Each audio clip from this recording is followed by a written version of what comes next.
Добро вече или убав сон, драги пријатели. Вечера повторно ќе тргуваме, но овој пат ќе тргуваме со главната политичка сцена. Да што се работи? Се работи за оно што го зборев ја цело време. Уствари, тоа има последните 3-4 години, кој ме редовно следи на YouTube или на мојата веб страница. Знаат дека многу пати кажа дека со 2025 почнува распадот на ЕУ и на НАТО. Гледаме што се случува во ЕУ и некој распад на ЕУ почна порано со Бајден. Како почна?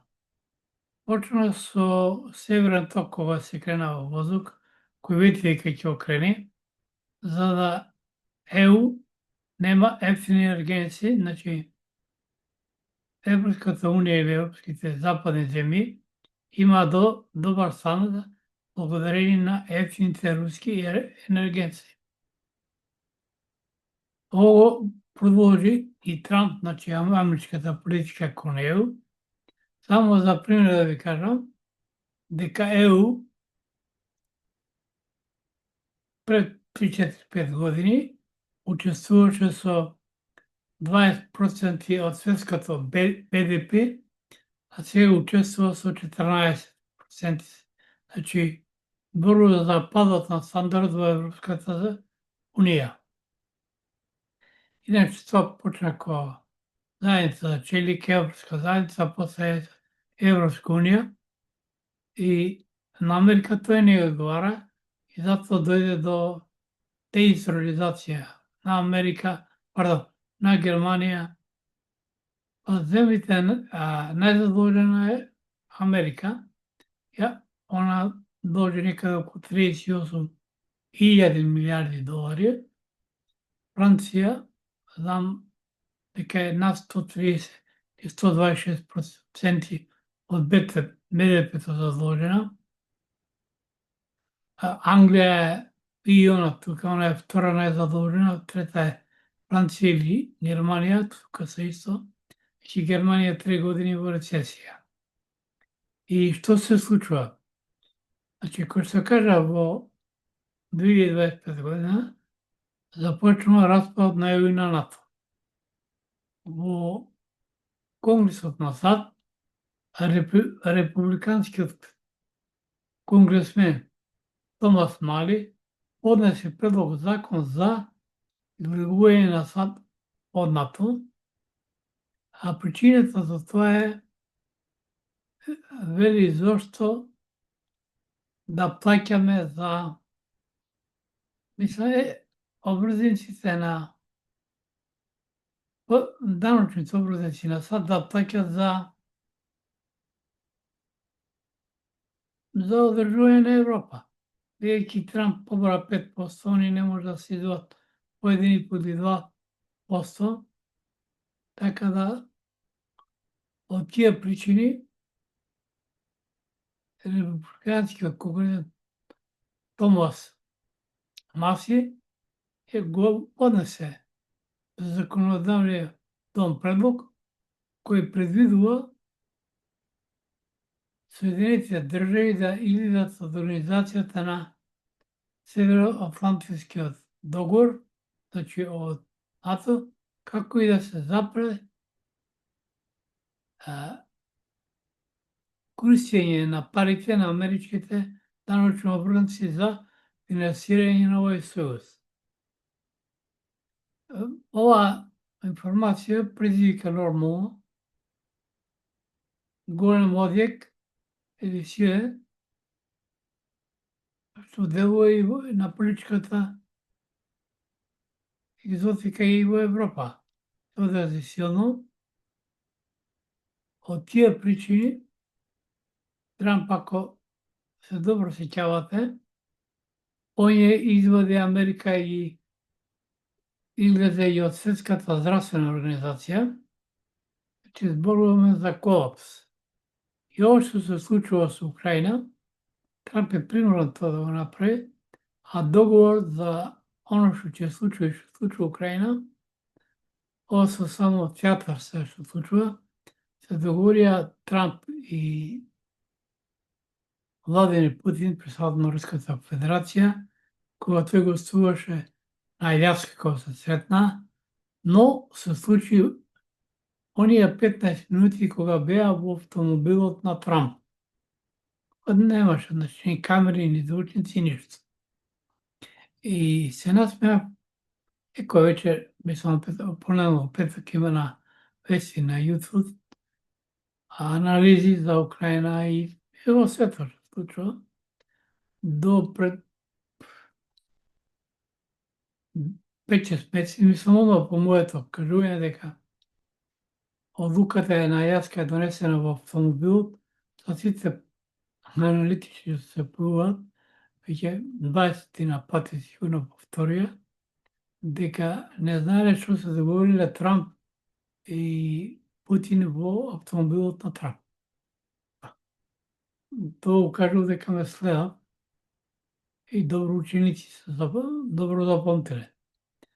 Значи, ми препрашувам нашата влада да не бе за нико грешка се направи што се влезе во НАТО, а може во тој момент моравме, НАТО чим сад излезе или ќе се открие финансирањето. Не случајно не имаше 1800 војници во Романија, 800 повлече и наднурената доктрина, значи да се во своето дворище, поточно во Америка, тоа значи Северна, Јужна Америка, Средна Америка, па и Канада, не случајно ја спомна, сака да ја припои поради ресурсите што ги има Канада.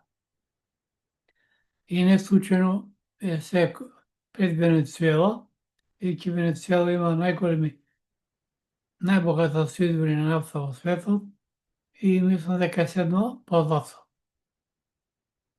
Значи, оно што го кажав, имаше пред многу години, дека со 2025 почнува распадот, тоа беа мои пресметки. Исто е, кажав и 2014 или 15 кога беше бегалската, викав, криза, не беше тоа бегалска криза, и тогаш укажав дека ето бегалска криза, тоа е инвазија на Европа. Еве само за пример да ви кажам, главните европски држави како што Велика Британија, Германија, Холандија, Шведска полека останува без доминицијално население, значи старе населението нема деца. Еве еден обичен пример да ви кажам, во Англија 63% од децата дома не зборуваат англиски. Значи во Англија нема англичани. И автоматски немаат војска они. Не би можеле да војуваат со Русија. И многу пати во моите видео анализи кажувам дека Америка и Русија никогаш не војувале. Напротив, Русија на Америка и помогна во граѓанската војна, поточно во северот, му даде топови, а југот немаше време да изработи, така северот го победи југот. Исто така, втор пат, Русија на Америка и помогна во да ја доби независност во борбата со Велика Британија. Но затоа пак Америка за време на Втората светска војна на тогаш СССР му праќаше храна, нормално СССР мораше тоа да го плати и муниција, оружје, нешто. Нека долго време мислам дека Путин успеа да го отплати пред 10 години долго од Америка од Втората светска војна помош. Значи Америка не дава ништо џабе и кај што нема интереси она бега. Ви кажа, а не и беше добар партнер Европа, но дојде до деиндустриализација на Германија како локомотива на Европа. Франција исто во еден колапс, не случајно Макрон отиде во Кина па пари, но не доби ништо. И они сака преку Украина да влезат во Русија. Трамп ги остави како сакате да влегувате, без Америка ќе влегувате. Значи, во Украина не се борат само украинци, да се разбереме, тamo се посовлечени и британски војници и германски многу со системите пробуваат. Значи, инаку информациите се добиваат преку стариот линк. Американците дават и оружје, еве Трамп повеќе вика да, ние вам ќе продадем оружје, ви дајте и на Украина. Они сакаат да ги заробат и тие око 210, мислам, беа милиарди во Брисел, поточно, во Белгија, но белгијанците не дозволуваат и сега не знаат како тоа да го направат и те ги смееле, бидејќи Руската Федерација најави тужба, тоа са оние заробени средства или блокирани, како сакате кажете, бидејќи еднаш им падна и системот. Они, например, Белгија бара Европската унија да гарантира дека ќе ги враќа тие пари, а Русија најави тужба за средствата. Значи, еве еден обичен пример да ви кажам. За време на Втората светска војна, средствата на Хитлер и на Германија никој не смееше да ги замрзне или да ги одземе. Така и сега, тие средства мора да се вратат. Драги пратели, оние што сакаат да ги следат моите анализи, кои се објективни, значи треба на YouTube да притиснат копче subscribe или претплати се, први ќе ги добивате анализите, а може да ме следите на Instagram или Telegram, додека не повторно на некој од нив не интекне да ме блокираат. Затоа, уште еднаш ќе повторам, на нашата влада им препорачувам да не отварат уста, да чекат. Европската унија е пред распад поради Еврото и други работи. Може тој ќе потреби година-две, но ова година почна и веќе најава, например, Унгарија и Словачка, дека нема да гласат за блокирање или присвојување на руските средства во Белгија.